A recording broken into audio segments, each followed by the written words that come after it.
ప్రతిపక్షం అయితే ఈమను ఏదో మాట్లాడుతుంటే ఆయనకి అదిగా స్వామి అసలు ఆ చింతగాలి అయ్యన్న పోతుడైనా ఆయన స్పీకరే కానీ నోటికి అద్దు అదుపున్నా ఏం మాట్లాడతారో తెలుసా నీకు? ఇంతకుముందు ఏం మాట్లాడు చూశారా?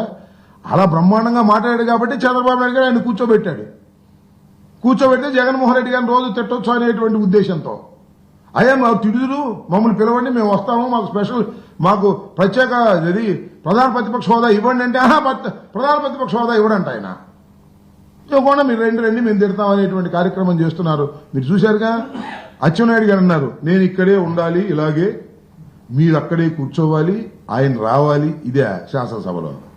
ఆయన పక్కన త్రిపుల్ గారు అక్కడ కూర్చోవాలంట ఈయన ఇక్కడ ఉండాలంటే ఇద్దరు పర్సనాలిటీస్ పెద్దవి కదా ఆయన రావాలంటే కుమ్ముతారా వస్తే పిచ్చి మాటలు మాట్లాడేటువంటి కార్యక్రమాలు చేస్తున్నారు.